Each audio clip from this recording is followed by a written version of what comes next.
Hi guys. അപ്പോൾ ഇന്നത്തെ വിശേഷം എന്ന് പറയുന്നത് കുറച്ച് നാളായാലും നമ്മൾ പെട്ടിയൊക്കെ പൊട്ടിച്ചിട്ട്. അപ്പോൾ ഇന്ന് മീഷോ എന്ന് വന്ന ഈ ഒരു പെട്ടി പൊട്ടിച്ചാലോ. നല്ല വെൽ നീറ്റായിട്ടാണ് കേട്ടോ ഇത് പാക്ക് ചെയ്ത് വന്നിരിക്കുന്നത്. ഇതിലെന്താണെന്ന് അറിയണ്ടേ.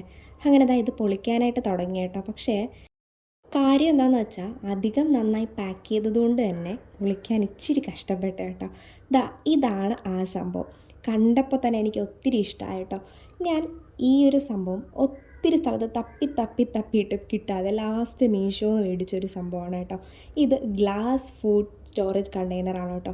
ഞാനിത് ഫുഡ് കൊണ്ടുപോകാനായിട്ടാണ് കേട്ടോ മേടിച്ചിരുന്നത്. ഗ്ലാസ് ആണോ എന്നറിയാൻ വേണ്ടിയിട്ട് തട്ടി നോക്കി ഉറപ്പൊക്കെ വരുത്തുന്നുണ്ട് കേട്ടോ. ഇതിൻ്റെ എഡ്ജൊക്കെ ഷാർപ്പായിരിക്കുമെന്നാണ് ഞാൻ വിചാരിച്ചത്. പക്ഷേ എൻ്റെ ആ ധാരണ തെറ്റായിരുന്നു കേട്ടോ. ഇതുപോലെ നിങ്ങൾക്ക് ഫ്രിഡ്ജിലും സാധനങ്ങളൊക്കെ സ്റ്റോർ ചെയ്യാനായിട്ട് വളരെ ഹെൽപ്ഫുള്ളായിട്ടുള്ള ഒരു ബോക്സാണ് കേട്ടോ ഇത്. 215 രൂപയാണ് ഇതിൻ്റെ വില വരുന്നത്. അപ്പോൾ ലിങ്ക് വേണ്ടവർ ലിങ്ക് എന്ന് എന്തായാലും കമൻറ്റ് ചെയ്യുക. അപ്പോൾ അടുത്തൊരു വീഡിയോ കാണും വരെ ബൈ.